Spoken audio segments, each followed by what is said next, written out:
وبآيات القرآن عونوا فتأت فينا أخا الوهن يا رسول الله سلام عليك يا رفيع الشأن ترجي ربي فانفعنا ببركتهم واهدنا الحسنى بحرمتهم يا رسول الله سلام عليك يا رفيع الشأن والدرج ربي فانفعنا ببركتهم واهدنا الحسنى بحرمتهم يا رسول الله سلام عليك يا رفيع الشأن والدرج ربي فانفعنا ببركتهم واهدنا الحسنى بحرمتهم يا رسول الله سلام عليك يا رفيع الشأن والدرج وأمتنا في طريقتهم ومعافاة من الفتن يا رسول الله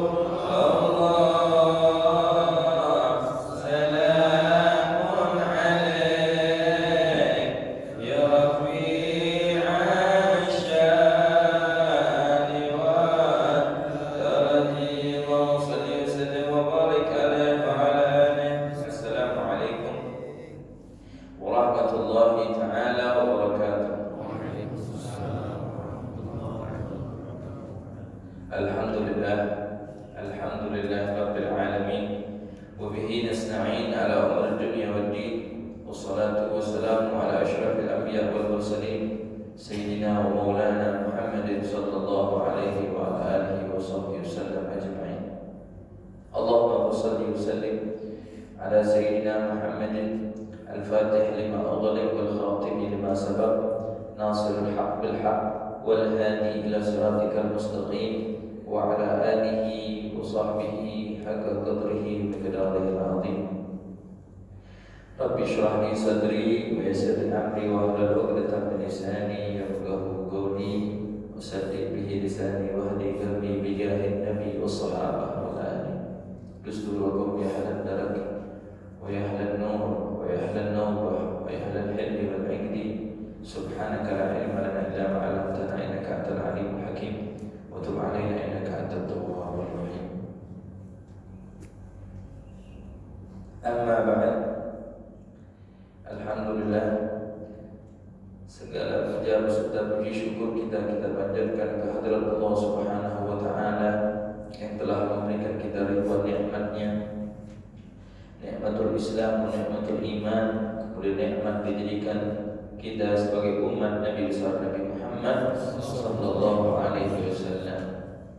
Kemudian juga Allah Subhanahu wa taala telah memberikan kita nikmat hidayah, taufik wa inayah, sehingga langkah kaki kita dimudahkan oleh Allah, hati kita digerakkan oleh Allah Subhanahu wa taala, kita diberi kekuatan oleh Allah Subhanahu wa taala untuk menuju tempat yang paling dicintai oleh Allah dalam melaksanakan ketaatan kepada Allah. Alhamdulillah alhamdulillah salat subuh berjamaah, kemudian dilanjutkan dengan hadir di majelis ilmu, alhamdulillah. Tak lupa juga selawat beriringan salam kita hadiahkan kepada junjungan agung kita Nabi besar Nabi Muhammad sallallahu alaihi wasallam, pada para keluarga, sahabat dan pengikutnya hingga akhir zaman. Ma'asyiral hadirin rahimani wa rahimakumullah. Alhamdulillah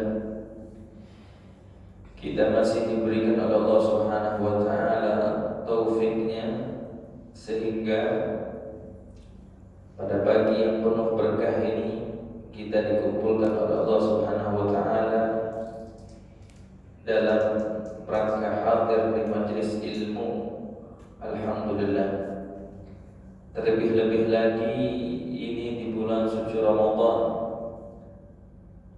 yang dikatakan oleh Al-Habib Alwi bin Abdullah bin Idris bin Syahab di dalam majmu' kalamnya, man hadara fi majlisin, barang siapa yang hadir di satu majlis, fi min majalisil khair, dari majlis-majlis yang baik, fi syahr Ramadan, di bulan suci Ramadan, faka'annama bikulli khatwatin ibadah sana. Dikatakan barang siapa yang hadir di majlis-majlis yang baik, majlis ilmu ini termasuk majlis yang baik, ya, majlis ilmu termasuk majlis yang baik, dan yang lain sepertinya seperti majlis zikir dan lain sebagainya.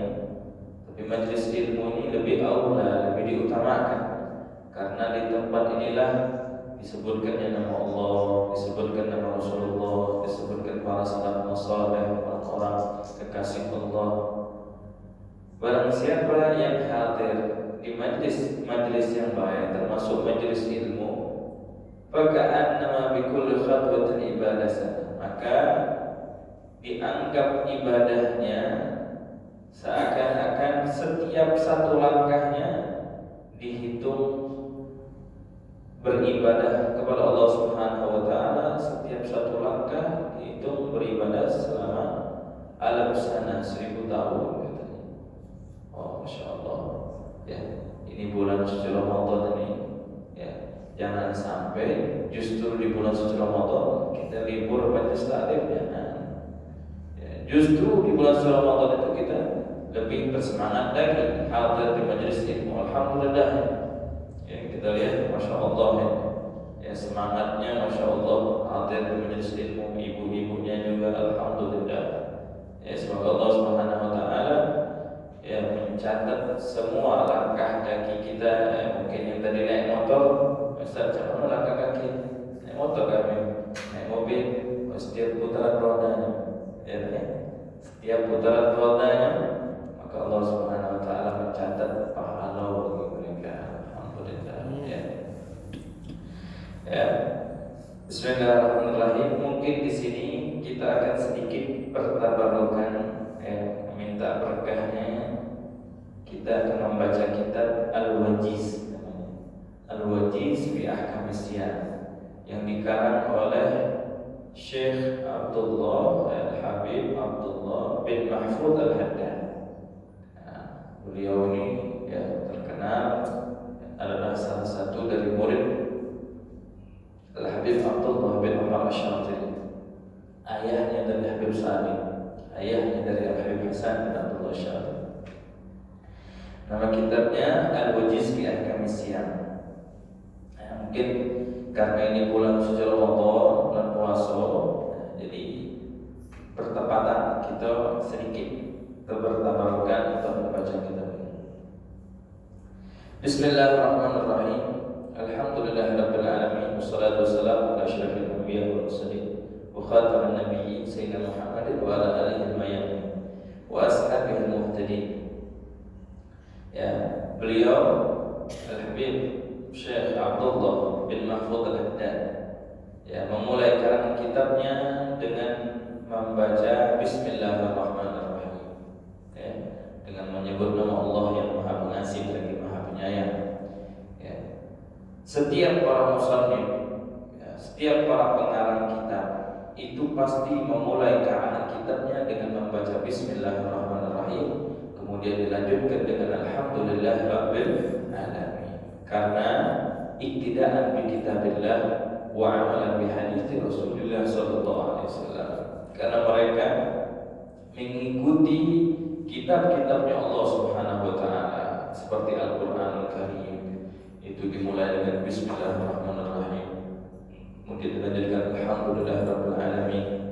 Nah, begitu juga mereka mengarang kitab beliau dengan memulai Bismillahirrahmanirrahim, Alhamdulillahirabbil alamin.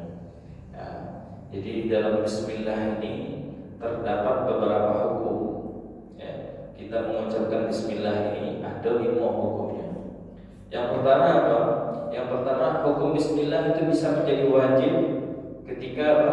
Ketika kita membaca Bismillah basmalah itu di dalam sholat, ya, membaca surah Fatihah. Yang kita tahu, ya, membaca surah Fatihah di dalam sholat itu termasuk rukun qauli, ya, rukun yang wajib. Dan madhabuna Imam Syafi'i, madhab kita Imam Syafi'i, menjadikan Bismillahirrahmanirrahim ayatun minha, ayat dari surah Fatihah, maka hukumnya kita wajib. Ini menurut madhab Imam Syafi'i, ya, beda hal lain menurut madhab yang lain. Ya, jadi kita ngomong ini madhab Imam Syafi'i, hukum Bismillah itu, ya, menjadi wajib ketika membaca surah Fatihah di dalam sholat. Ada lagi hukum Bismillah menjadi sunnah, ya, an-nadab, sunnah. Ketika kapan? Ketika ingin memulai pekerjaan-pekerjaan yang disyariatkan, atau pekerjaan-pekerjaan yang baik, atau pekerjaan yang mubah, yang tidak ada di situ unsur yang merendahkan. Nah, contohnya makan, itu disunahkan baca Bismillah. Contohnya ngarang kitab, mulai dengan membaca Bismillah. Beda hal dengan kalau membuang sampah atau lain-lain sebagainya, sekiranya perkara-perkara yang merendahkan atau yang menyedihkan, nah itu tidak disunahkan untuk membaca Bismillah. Ya, ada lagi Bismillah itu hukumnya mubah. Ketika dikaitkan dengan pekerjaan mubah itu boleh. Ya, mubah itu boleh. Seperti apa? Karena mata min makan ila makan akhar. Seperti kita memindahkan satu barang dengan barang yang lain. Dari satu barang ke barang ini kita pindahkan ke tempat yang lain. Cuma dengan syarat tidak ada niat zikir di situ. Kalau dia ada niat zikir ketika dia memindahkan satu barang ke barang lain, ada niat zikir Bismillah, ingat Allah, maka dihukumi dapat pahala dia.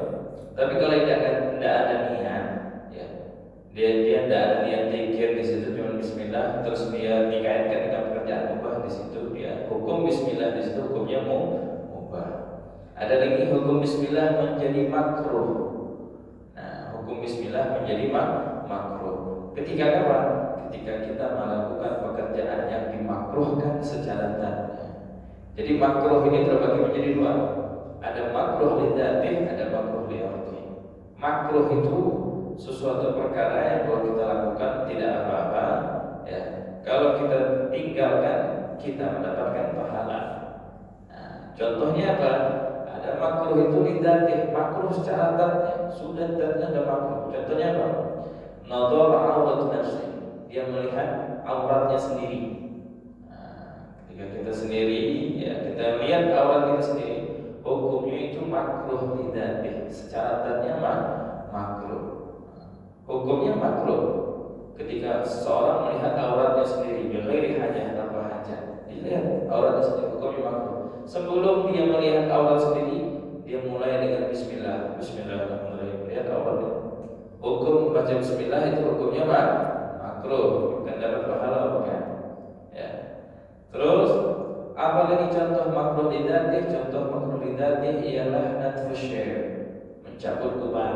Nah, bagi bapak atau ibu yang sudah ubanan, jangan cabut. Jangan dicabut uban. Ya, uban itulah mengingatkan kita kepada kematian. Karena dikatakan syekh nur min nurillah. Uban itu cahaya dari cahayanya Allah. Ya. Kita berontok ada uban, Tapi kalau yang sudah muda-muda udah uban ini salah pakai sampo ya. Ya kalau sudah umurnya sudah berubah tidak masalah apa. Bahkan kita yang muda-muda ini dianjurkan ya untuk menghormati orang-orang yang sudah beruban. Kalau kita cabut uban tidak tahu lagi dari orang tua kita. Ya. Jadi uban itu hukumnya mencabut uban itu hukumnya makruh. Ya, tahu kalau nggak putih kalau ya. Ya, hukum cabut uban hukumnya makruh. Ketika kita sebelum mencabut uban, kita mulai dengan bismillahirrahmanirrahim cabut uban. Hukum baca bismillah itu bukan jadi sunnah, malah jadi makruh. Nah, terakhir hukum bismillah haram lidati. Ya, hukumnya jadi haram ketika kapan? Ketika kita melakukan perbuatan haram secara dzati. Nah, jadi tadi makruh, ada makruh lidati, ada makruh li'irti. Kalau makruh lidati secara dzatnya contohnya melihat awal sendiri kita coba. Kalau makruh li'irti, makruh dengan sebab yang datang. Contohnya apa? Aklu saw au basal. Ya, memakan makanan seperti bawang merah atau bawang putih. Ya, bawang merah atau bawang putih.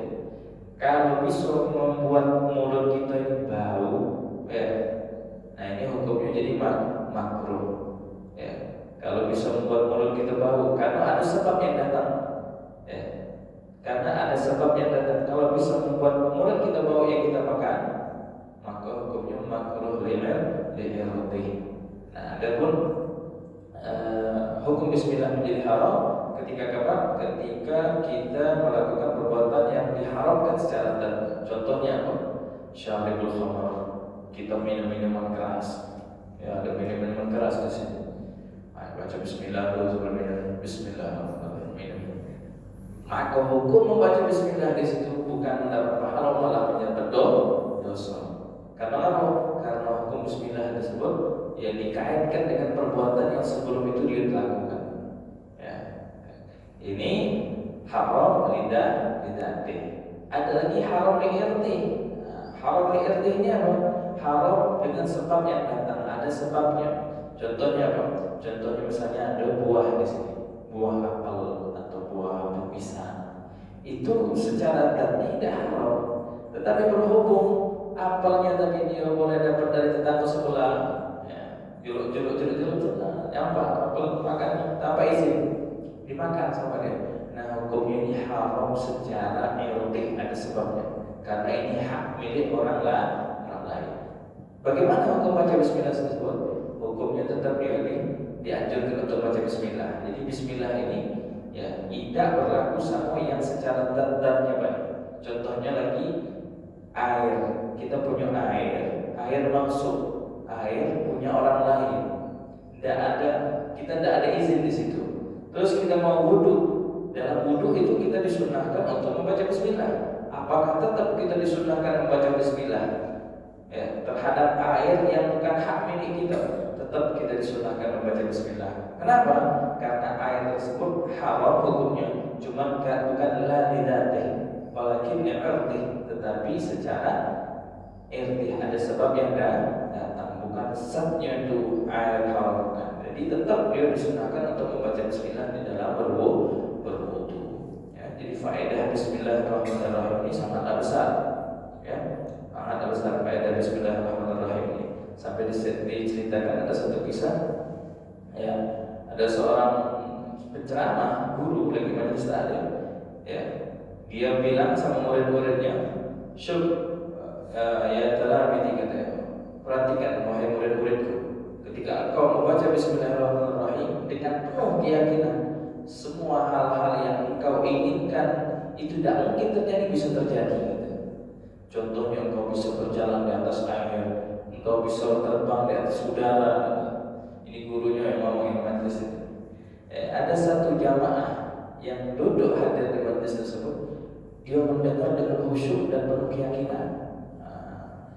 Pulang dari majelis itu, berhubung rumah dia ini, ya, rumah dia ini antara rumah dia dengan tempat majelis taklim itu dipisahkan dengan sungai. Nah, ada sungai dipisahkan dengan sungai. Jadi kalau dia nak hadir majelis taklim di situ, dia harus pakai sampan perahu kecil. Nah, ketika dia pulang, tidak aktif itu perahu kecil. Ya Allah, kok nggak ada ini perahu kecilnya ini. Akhirnya dia ingat perkataan gurunya, ketika kau membaca Bismillahirrahmanirrahim, segala sesuatu yang mungkin tidak mungkin terjadi itu bisa terjadi dengan keyakinan yang tinggi, yang tiga. Akhirnya dia baca Bismillahirrahmanirrahim, jalan di atas banyu dia, hebat kan? Cak ninja jalan dia di atas air. Dia pejamkan matanya, dia baca Bismillah, jalan di atas banyu. Wah, ini kejadian ya terulang setiap harinya dia hadir majelis taklim, dia tidak butuh lagi sekarang dengan perahu kecil. Bismillah. Nah, suatu hari di rumah dia ini ada satu acara. Kita maulid lah, misalnya maulid atau syukuran. Nah, ketika itu dia undanglah gurunya bersama murid-murid yang lain. Wahai guru, katanya, ya turi ya ada acara di rumah. Oh iya, kamar. Akhirnya kita pergi acara di rumah ya. Iya. Akhirnya pergi dijemput gurunya. Pasti jemput gurunya sampai di depan sungai itu. Guru sama murid tadi bingung. Ini mana katanya muridnya? Tidak ganti perahu, tidak ganti istilahnya tuh sampan kecil atau apa gitu. Akhirnya ayo guru kita jalan gimana katanya? Itu pikirannya bisa jalan di atas air kan?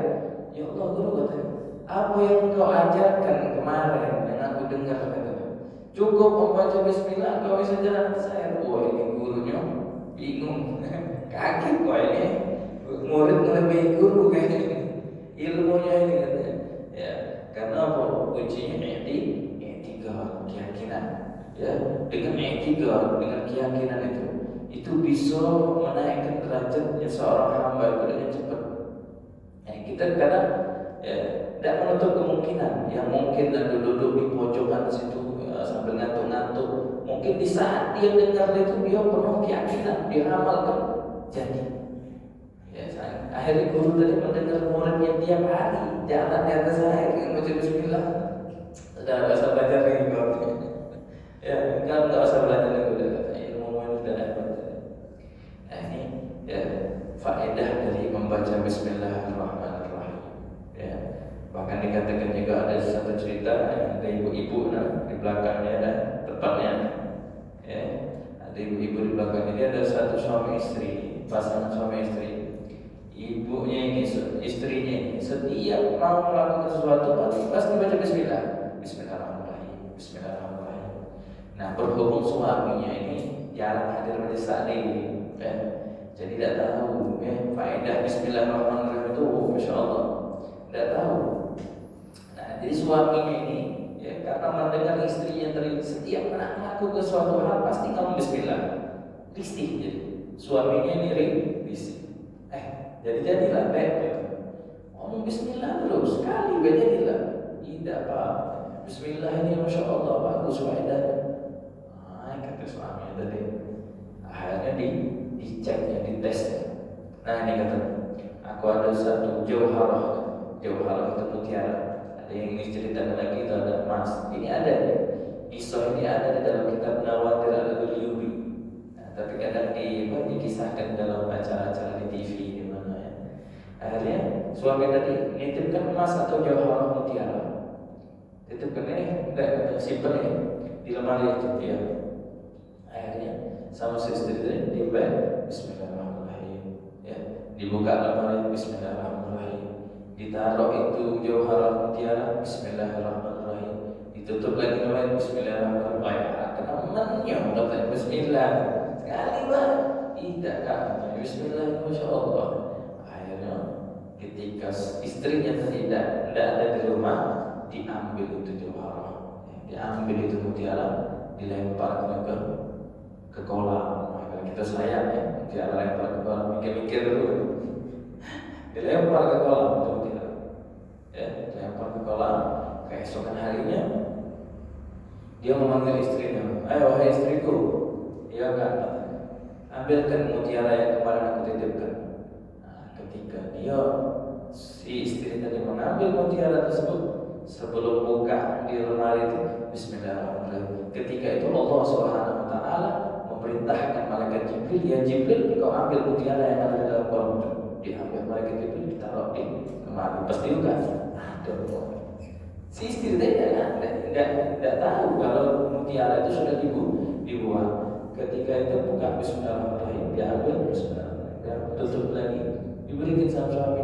Oh, kaget suami tadi. Ini faedah Bismillahirrahmanirrahim ini, masya Allah, kata. Ya, masya Allah. Baru tahu dia kata. Ya. Nah, jadi kita jangan risih Pak, ya. Kalau ada istrinya di rumah ngomong Bismillah jangan risih. Ya, harus didukung. Ya, harus didukung dan kita biasakan. Kita biasakan anak kita, istri kita harus didik. Itu tarbiyah Rasulullah itu. Ya, setiap memulai pekerjaan yang baik dimulai dengan Bismillah. Kita ini jangan lepas dari Bismillah. Alhamdulillah, a'udzubillahi minasyaitonirrajim. Nah, itu jangan lepas dari zikir-zikir. Karena dengan zikir-zikir itulah yang bisa membantu kita, yang memberikan kita kekuatan. Bismillahirrahmanirrahim itu kita nak ngaku Bismillah. Yakin ya, kita nak buka pintu mungkin tak terbuka ni kunci macam Bismillah.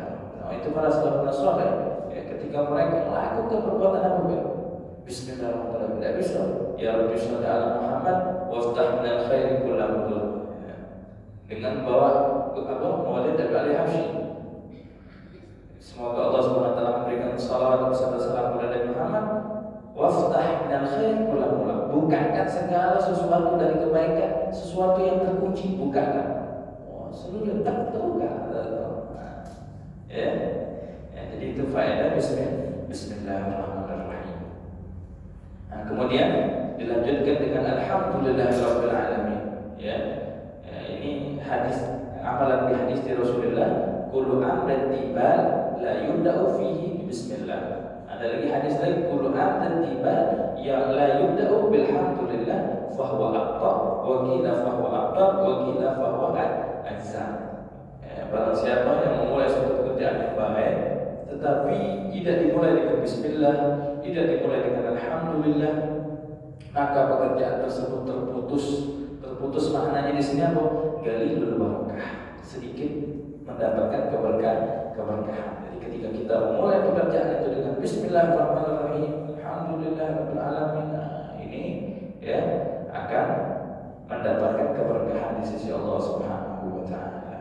Kemudian dilanjutkan salawat beserta salam kepada Nabi Muhammad SAW, pada para keluarga dan sahabatnya. Wa ba'du fa inna Ramadan syahrul mubarak. Ya, sesungguhnya bulan suci Ramadan ini syahrul mubarak, bulan yang penuh diberkahi Allah Subhanahu wa taala. Ikhtassallahu bihi hadhihi ummah istidrak ma fataha, katanya. Ya, jadi bulan suci Ramadan ini bulan yang dikhususkan untuk umat Nabi Muhammad SAW. Untuk apa? Untuk menyusul apa-apa yang mereka ketinggalan dari umat-umat yang lain.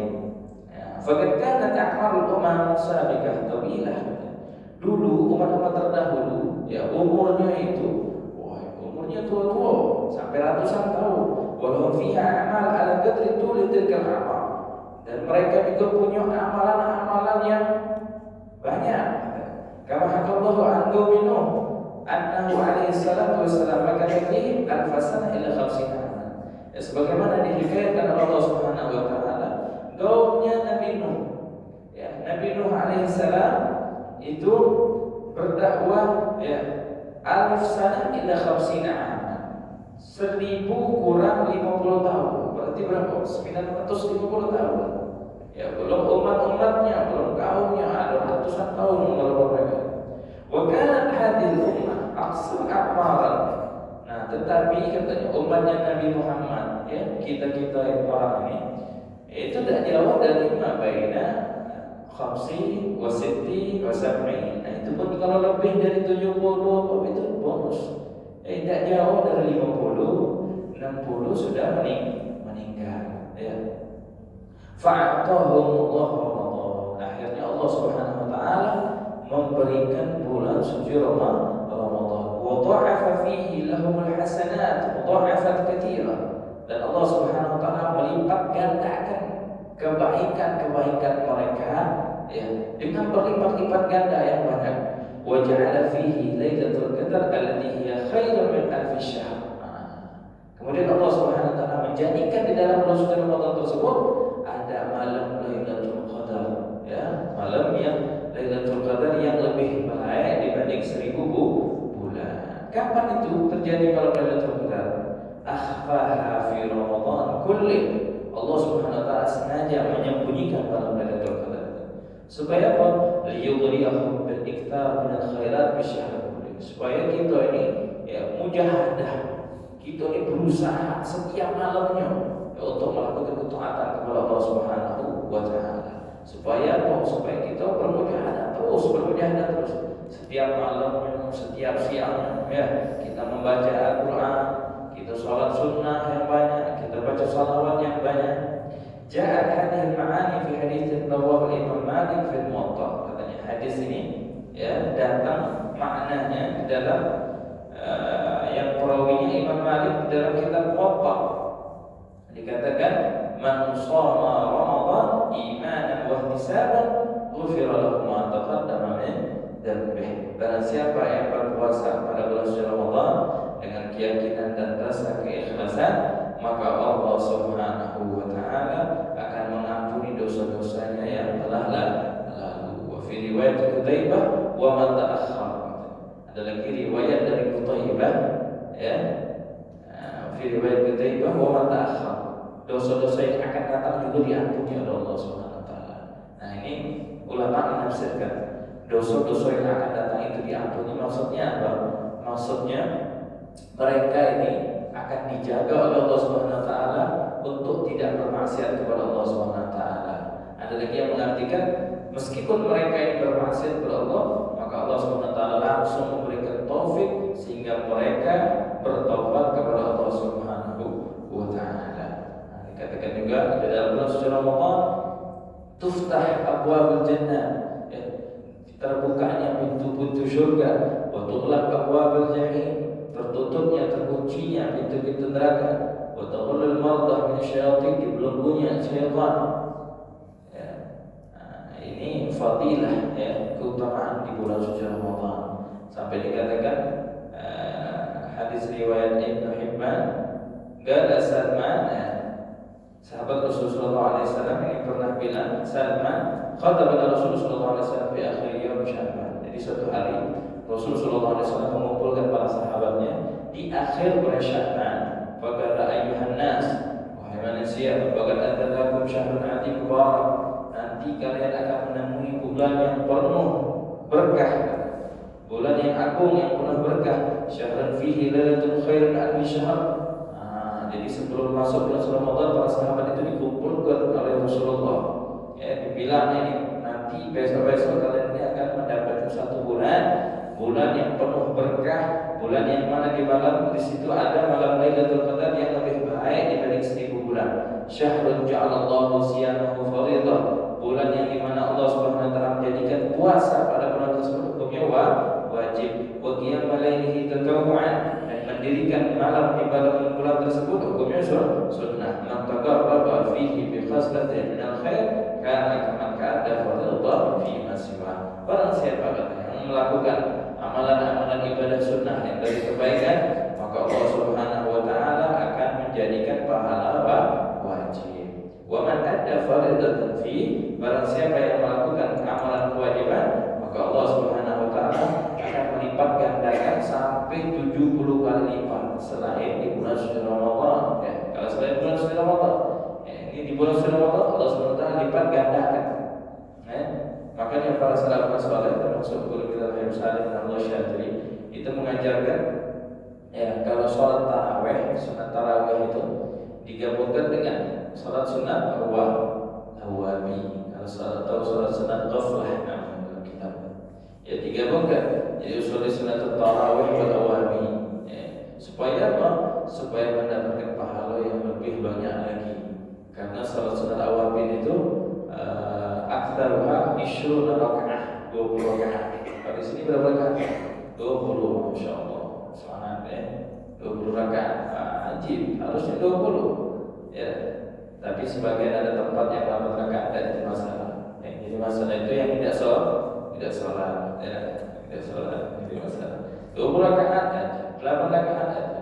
lebih ahsan 20 rakaat, lebih banyak, lebih bagus. Nah, ini digabungkan dengan niat al-wahabi, usul di sunnatul tarawih al-wahabi. Ya, bahkan mereka para salafus saleh ya, lebih perhatian dengan amalan-amalan yang sedikit-sedikit itu lebih diperhatikan. Contohnya tadi sunat tarawih digabung al-wahabi. Contohnya lagi ketika kita masuk masjid, ya, kalau ada yang lupa untuk niat i'tikaf salat. Nawaitu i'tikaf manduran madumtu fihi fadlillahi ta'ala. Niat i'tikafnya mandur. Mandur itu apa? Niat i'tikaf yang dinadarkan supaya apa? Supaya mendapat pahala wajib. Ya Allah, niat aku i'tikaf di masjid ini mandur, yang dinadarkan madumtu fihi, selagi aku ada di dalam masjid itu. Fadlillahi ta'ala. Jadi niat i'tikafnya sebelum langkah ke masjid. Ustaz, mana kalau sudah dalam masjid itu boleh i'tikaf? Pasang niat dalam hati. Ya, pasang niat dalam hati.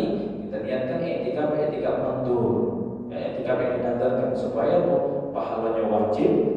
Ketika di bulan suci Ramadan, wajib tadi menjadi berlipat-lipat ganda. Ya, bahkan katanya diceritakan oleh guru kita Ahmad bin Abdul Ghani, ada sebagian mereka menadarkan sholat mereka. Jadi sebelum sholat sunnah dinadarkan dulu sholat itu. Misalnya sebelum sholat Gabliyah atau Ba'diyah atau sholat sunat isyraq, dinadarkan sengaja aku ingin nazar sholat ini. Ya, ingin nazar sholat misalnya Gabliyah Zuhur, sebelum dia takbir dia nazarkan, ya Allah menazarkan sholat supaya apa? Supaya sholat sunnah tadi menjadi pahala wajib. Ya, jadi nazar itu bisa terjadi ketika kita sebelum melakukan amalan-amalan sunnah. Kalau amalan-amalan yang haram atau makruh tidak jadi nazar. Ya, nazarnya apa? Ingin memukul orang atau ingin bunuh orang, itu nazar tidak jadi karena perbuatannya haram atau makruh. Jadi nazar itu yang jadi ketika ingin melakukan perbuatan yang sunnah. Sebelum dia tarawih, nazar dulu ya. Sengaja aku nazar untuk sholat tarawih. Niat tarawih, sholat sunat tarawih awal supaya sholat tarawih tadi menjadi pahala wajib. Yang terlebih-lebih lagi wajib tadi di bulan suci Ramadan menjadi berlipat-lipat ganda. Apalagi dimulai dengan pakai siwak. Masya Allah, mantapnya itu. Ya, memang dikatakan sholat bersiwak, rakaatnya bersiwak afdal min berapa? 70 rakaat boleh bersiwak. Ya, 70 rakaat tanpa siwak.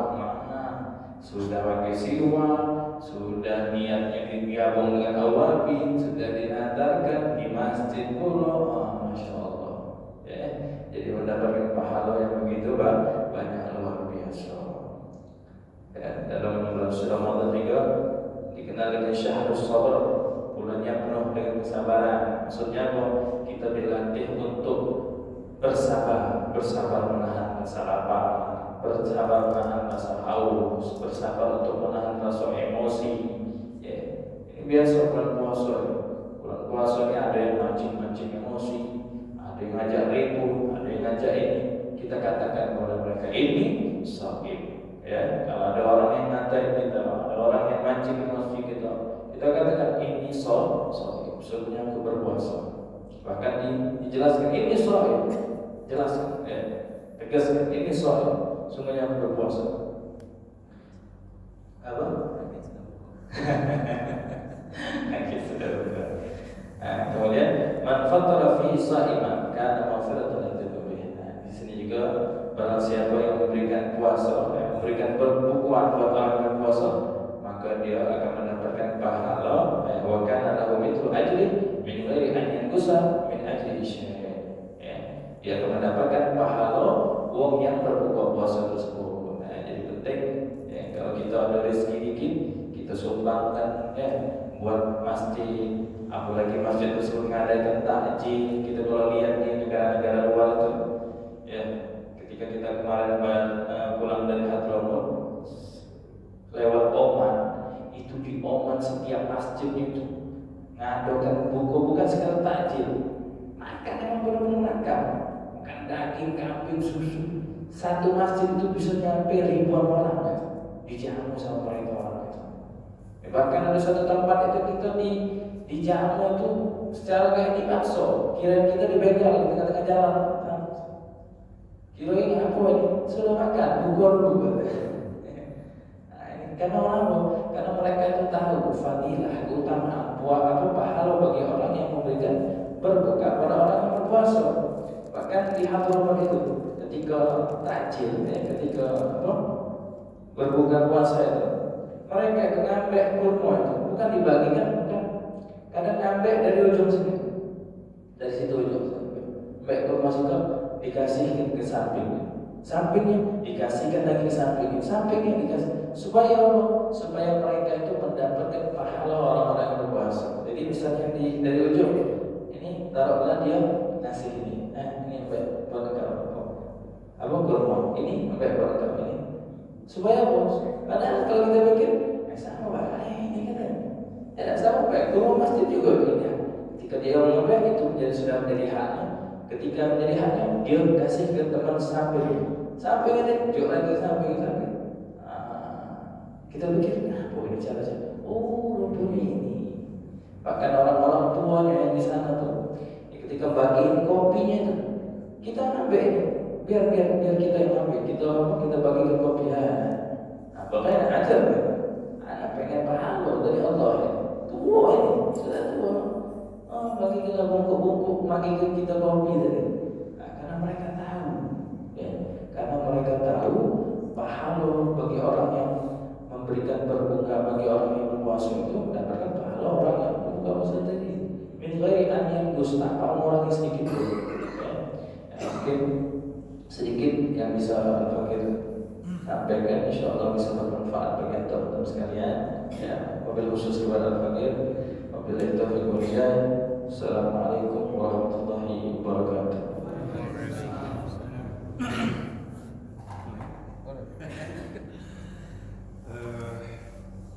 Kita selaku umat Islam memang istimewa luar biasa. Setiap ibadah itu ada penyempurna. Sholat wajib ada penyempurnanya, sholat sunnah, puasa juga puasa sunnah. Nah, haji pun kalau kita bermampu berhaji, ada pahala haji dan umroh yang dijanjikan oleh Rasulullah. Caranya kita beribadah dari subuh untuk yang laki-laki sampai dengan Isra ditutup masuk. Sekarang masalah untuk perempuan, maka di rumah juga mereka bisa mendapat pahala haji dan umroh yang sempurna itu. Nah, satu lagi kalau misalnya kita ini kan punya istri, anak di rumah, bukan istri ya, apa nih? Boleh juga, sampai nggak mancing tapi istri kan. Kita punya istri, anak di rumah. Kita juga kan pengen mengajar mereka, mendidik mereka. Setelah subuh kita juga pengen beribadah bersama mereka. Tapi kita sudah niat i'tikaf tadi di masjid. Kita masuk masjid jadi i'tikaf. Madum itu fihi itu masih iya selagi kita di masjid itu. Tapi kita niat melanjutkan ibadah setelah zikir misalnya karena kita punya anak istri. Kita pengen ngajak mereka juga belajar ngaji gitu. Jadi pulang dulu. Iya balik. Istilahnya kita di rumah ini masih masuk ada madum tufihi itu. Segera. Yang pertama istilahnya itu kalau yang cowok ya bisa mendapatkan pahala haji umroh ya. Setelah dia salat subuh ya, dia tidak bergerak dari tempat itu, terus dia lanjutkan dengan zikir-zikir atau perbuatan-perbuatan yang baik sampai majlis taklim sampai waktu isyraq, salat isyraq dia akan mendapatkan pahala itu. Ya, bagaimana ya dengan perempuan? Nah, kalau dengan perempuan ini emang Rasulullah SAW ya pernah bilang ini kalau salah Sayyidah Aisyah itu anjuran Rasulullah SAW untuk perempuan ini emang mereka itu lebih afdal sholatnya di rumah, lebih afdal. berarti kalau sudah Rasulullah SAW ngomong lebih afdal di rumah, ya secara tidak langsung mereka juga bisa dapatkan pahala itu dengan syarat tidak harus di masjid, ya, dengan syarat ya, ketika setelah sholat subuh mereka tidak bergerak dari tempatnya, atau mungkin mereka itu bergerak, mungkin ada istilah perbuatan atau pekerjaan yang tidak bisa mereka tinggalkan, kemudian mereka lanjutkan untuk berzikir, untuk membaca wirid, ya, karena kita kan diajar untuk baca wirid berlatih, wirid syakran dan lain sebagainya, sampai di waktu isya mereka sholat, yang mereka juga akan mendapatkan pahala tersebut. Nah, ini pernah juga kan ditanyakan kepada Rasulullah SAW, ya, ini bagaimana ketika kami ya Rasulullah, kaum yang wanita ini ada diceritakan kepada saya. Akhirnya kata Rasulullah, engkau di rumah itu lebih afdal, engkau mengurus suamimu itu lebih afdal, lebih baik, lebih banyak pahalanya. Engkau mengurus anak-anak engkau lebih afdal, lebih banyak pahalanya. Nah, ini jadi bisa juga para perempuan wanita, ya, bisa mendapatkan pahala tersebut, dan mereka ini lebih afdalnya untuk sholat di rumah. Ya, kalau memang mereka mau ke masjid, nah, itulah jadi jago-jago fashionnya juga, jangan sampai berhias, ya kan, nggak sebelum masjid akhirnya wangi itu, nah, jangan, apalagi yang masih muda-muda, jangan. Nah, kalau para pelayan yang sudah tua-tua ada masalah, yang muda-muda ke masjid, Ustaz, kalau sholat lebih afdal, Anissa perempuan itu sholatnya di rumah lebih afdal, makan. Itu pernah ditanyakan, bagaimana dia kalau kayak gini itu lebih afdal di rumah, bagaimanapun keadaannya. Nah, tapi kalau emang mereka itu pengen nak ke masjid, tidak dilarang, dengan syarat apa? Dengan syarat jangan berhias, ya, jangan berhias. Kalau bisa jangan sampai jadi sorotan lelaki yang bukan muhrimnya. Nah, kalau dia perginya sama yang muhrim, sama lakinya tidak masalah mungkin, ya. Tapi mereka ini juga tidak boleh berhias, pakai jilbab atau apa yang warnanya mencolok, terus pakai parfum yang wangi, nah, ini jangan. Terus juga tadi yang itu ya, madhub tufi. Ya, madhub tufi itu artinya saya i'tikaf selagi saya ada di masjid itu. Ketika keluar sudah dari itu, tidak lagi. Ketika kita nak masuk masjid lagi niat lagi madhub tufi. Nah, untuk i'tikaf madhub tufi. Makanya enaknya niat madhub tufi. Kalau kita niat sengaja saya i'tikaf mandur karena Allah Taala, nah ini tidak tahu ini kapan, apa itu sehari itu harus itu niat. Makanya ditambahkan situ madhub tufi, selagi aku ada dalam masjid. Berarti ketika dia keluar masjid sudah tidak ada yang i'tikaf lagi. Nah, ketika masuk masjid lagi niat lagi i'tikaf, dapat. Nah, kalau istilah itu urusan keluarga, nah, lebih afdal mana kita? Kalau kita sholat di masjid, sekiranya ada keluarga kita, bini anak kita terbengkalai kalau kita sholat di masjid, oh, berarti kita lebih afdalnya sholat di rumah. Atau kita sholat di masjid dulu bisa, atau kita sholat di rumah dulu. Oh, di masjid ini belum mulai sholat, kita sholat di rumah dulu berjamaah sama mereka. Habis itu kalau kita tidak kalah rumahnya dekat masjid, nah ini sayang nih fadilah sholat di masjid itu bisa, kita ke masjid, atau kita ke masjid dulu kemudian kita sholat sama keluarga. Jadi tidak tinggal dua-duanya. Tapi kalau memang tidak bisa, salah satunya kita harus tinggalkan, maka yang keluarga tadi yang lebih kita ini kan, karena mereka ya sekira apalagi mereka itu yang perlu bimbingan. Ya, kalau mereka ini itu rumah kita di ustazah bisa mimpin anak-anak ini tidak masalah. Ya, kalau yang bukan ustazah istilah itu, nah, ini lebih afdal kita untuk sholat sama mereka, membimbing mereka untuk beribadah. Balik ke ibu itu diawali dengan subuhnya itu mereka berjamaah atau enggak? Enggak berjamaah sholat. Itu juga dapat pahala fadilah yang pahala haji dan umrah tadi. Kalau yang masalah hadis itu tidak dibilang sholat berjamaah, tapi Allah Taala ya, yang yang selawana ketika dia sholat subuh, setelah sholat subuh dia lanjutkan dengan zikir, dengan istilahnya itu beribadah, haji atau apalah, sampai masuk waktu isyraq, kemudian dia sholat isyraq itu ada ibadah umrah taman kata Rasulullah. Ya, sempurna yang 3 kali Rasulullah, sempurna. Nah ini istilah itu alternatif buat orang yang tidak mampu untuk umrah. Nah, ini tetap tapi fadilah beda. Ya, fadilah orang yang langsung umrah dengan yang amal kayak gini tetap beda. Ya, karena kulihat selagi dia belum bisa, dia lakukan ini hadis Rasulullah SAW. Ya. Kalau anak pribadi sebenarnya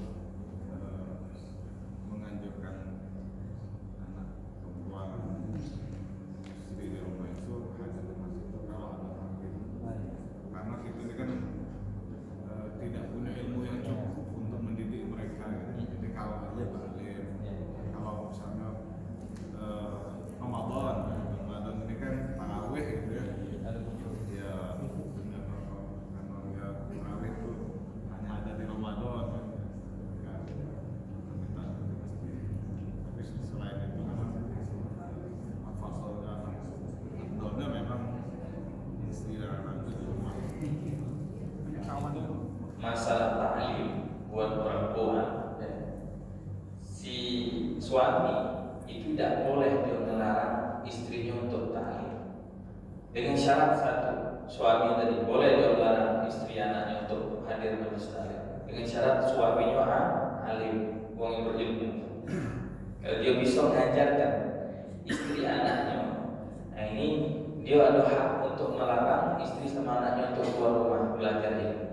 Nah ini untuk belajar ilmu yang wajib seperti baca Fatihah, ilmu yang wajib. Adapun untuk acara-acara, maulid atau apa, nah ini tidak wajib. Ya, maka mereka itu sebenarnya mereka itu lebih afdalnya di rumah. Ya. Nah, tapi kalau untuk belajar yang wajib, si suami tidak boleh dia.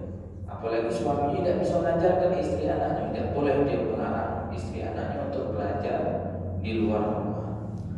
Nah, makanya kalau istrinya itu pengen kita larang apa istilah itu, kita pengen anak istri kita di rumah baik, ada majelis taklim dan di rumah baik, maka carilah suami yang ngerti agama, yang paham ilmu, jadi bisa mengajarkan anak istrinya.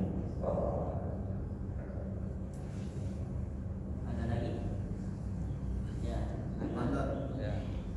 Ini masalah sholat kodok. Ya. Karena banyak sebagian orang mengerjakan sunat. Terus kodoknya nggak pernah. Nah, terus bolehkah kita mengganti sholat tarawih dengan sholat kodok subuh? Ya. Terima kasih. Nah, kalau yang ada tanggungan, kodok ini kan utang tanggungannya. Ya. Itu bagaimana kalau dia melakukan sholat sunnah, sedangkan sholat kodok dia masih banyak. Nah, dia harus lebih mendahulukan sholat yang kodok. Dan boleh dia sholat sunnah kalau dia masih banyak tanggungan kodok. Nah, ini kadang Habib Ndum ya ngajar, ya Ahmad Al-Kar itu kadang ngajar, dibanding kalian sholat istirahat sunnah tapi tanggungan kodok kalian masih banyak, maka gantilah dengan kodok subuh, baik kan sama 2 rakaat ya.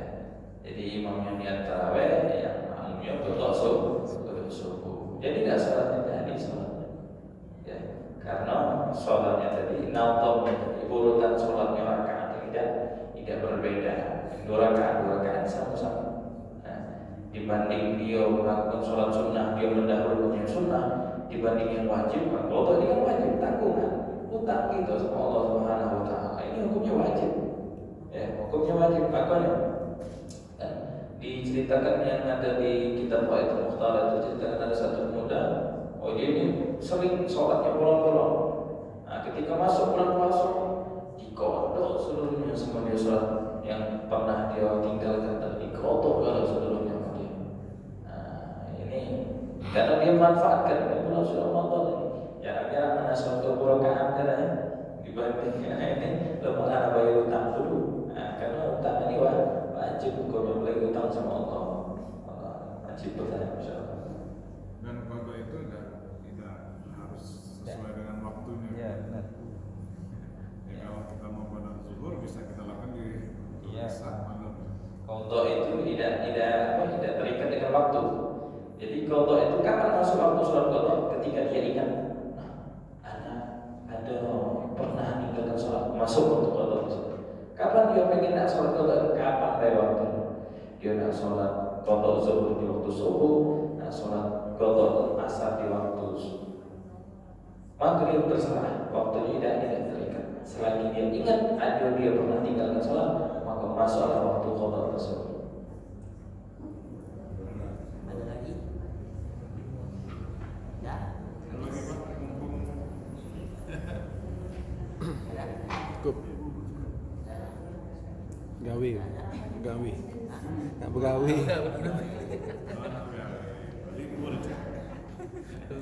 libur San.